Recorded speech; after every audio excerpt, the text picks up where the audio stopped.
Kota? He's like, Mom, are you okay? You were sound a little bit like you were getting upset. Just go sit down. Go sit down. You're so beautiful. You look just like the carpet. Lay down. Lay down. So Kota gets picked up by a little bus. They literally come pick him up by a little bus, take him to daycare, let him play with his friends. Oh my gosh, wait, I've seen this on Instagram. I have. So he goes in one of those buses. Do you know how I've watched so many minutes of that? Like, I'm so thoroughly entertained by watching them get that. And they all go on the bus happy. He does the same. That's what he does every day. Oh my God, I'm so happy for you. Yeah, he gets to play with his friends, and then they drop him off a little bus. It's adorable. And then he comes home, and they literally, they wash him. Like tomorrow he's got a bath. And then, sounds great. How do I get that? Yeah, exactly. He's more pampered than anybody I know. He's with his friends. He's a driver. Oh, he's a driver. He goes to the spa. Yeah, his own Duber, doggy Uber. Oh my God, I love it. His own Duber. Yeah, He's got a good life. Yes, he does. Yes. But it's interesting. I was asking you about raising children in California because I know that a lot of kids. Well, there's a lot of money here, like you'd mentioned, and there's a lot of tainted kids that just see the money and they just expect and they're entitled. Yeah. And to see kids entitled and treat adults like crap just bothers me because it's like no respect. They just look at you like, do this for me. Because they've got these helicopter parents that do everything for them because if the parent doesn't do everything for them, then they're judged by their peers, right? So for me, it's like, how does a parent raise somebody here when there's such high expectations on and eyeballs on how you should raise your children? You've got money. You should have the means. Those kids should be better. They should be in the row. They should be junior lifeguards. They should be this. They should be that. How do you stay away from all that? I mean, I guess the thing is, I think there's that when there's a lot of money involved, I think there's two ways it could go. It could be like you, where it's like you become everything that your kid wants, you're serving them, you're like their servant. Or like, I think a lot of these kids are being left too much on their own. There's too much time for them on their own because the parents are off and whatever, and there's nannies, and that's a problem too. I just have a really good connection with my children. I communicate a lot with my children. I keep it real with them. Right. I keep in my mind what the goal is of raising children. And the goal of raising children is to turn them into good, highly functioning, kind, non-asshole adults. Highly functioning, kind adults. That's great. That's what I tell my daughter all the time. I'm like, my job is to have you 100% ready to take care of yourself and be a good person by the time you're 18. And guess what you have to do when you're 18? By the time you're 18, you got to make your own fucking sandwiches. Yes, yeah, so when you're 7 and I know you're capable of making peanut butter and jelly sandwich, my children make their own lunches. Has been getting her, so she sets an alarm. She's 13. She's been setting an alarm to get up for school by herself since she was 8. So at 8 years old, she set an alarm. She got up, she brushed her teeth, and I would just keep her on task. Hey, of course you should be brushing your teeth by now. She's like, oh, I'm late. Yes, but because you have to help them, of course. Now that she's 13, I literally just walk up, you ready to go? And she's ready to go walk out the door. Yeah. And she's completely self-sufficient in getting herself ready for it. She makes herself breakfast. She does everything. It's great.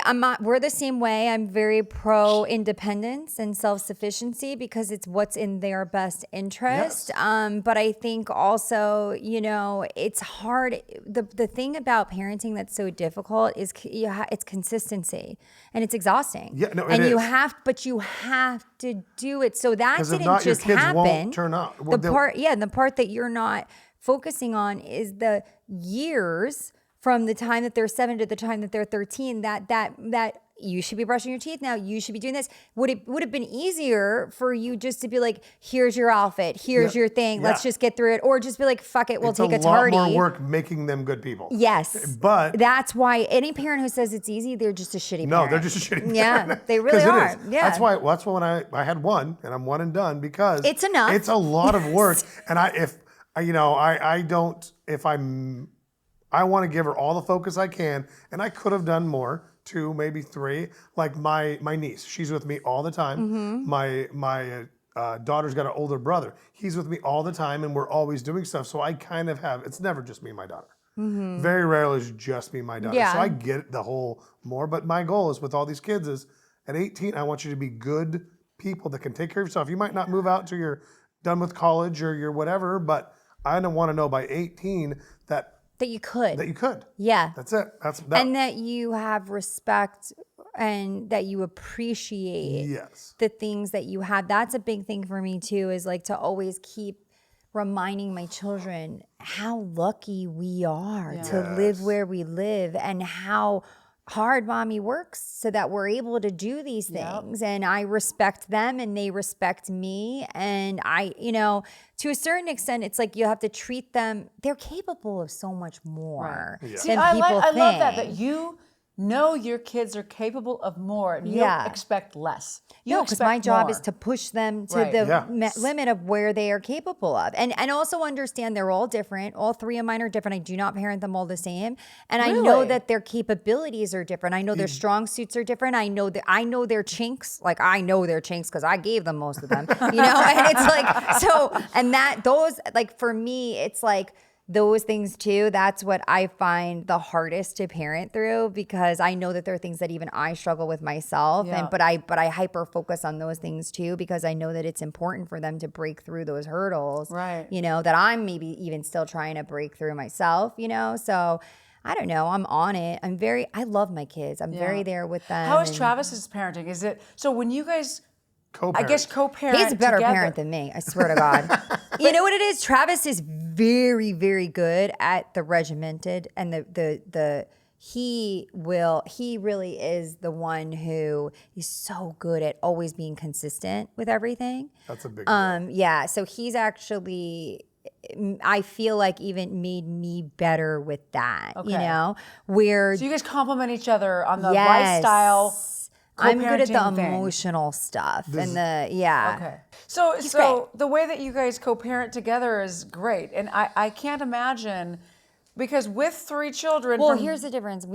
Travis and I don't co-parent. Travis and I parent. I co-parent with my ex. Yes. Okay, oh, that's what you mean. Yes. So co-parent. co-parenting is what you do with your ex. Does your parent, or sorry, does your children treat him like he has the right to tell them what to do, and they don't fight any, like basically whenever you say something, all 6 of the kids listen. Whenever he says something, they don't like say, well, you're not my real mom or anything like that. Oh my gosh, no. Okay, in my that's good. home,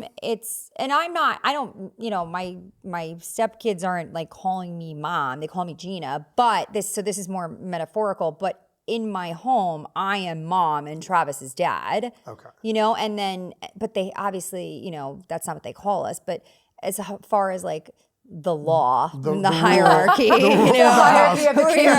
the rulers of the kingdom. Kirschenheiter kingdom. Yes, exactly. But like also I do respect my children and I allow them, I tell my children all the time, you are allowed to have feelings. And you know what else I do? I apologize to my kids. I'm not perfect. I will lose, if I lose my mind and I'm out of turn, I apologize. You're not menopausal yet. You got plenty of years. Well, I just want to tell them, no, I am not. Please don't rush me there. Oh my God, no. Oh my God. I just got on my first hot flash talking about She said when she flashes. loses her mind. I thought all women start losing their mind when they go through menopause. No, I've that's lost a it way standard before issue. that. Okay, That's standard issue from like age 5 on. Yeah, exactly.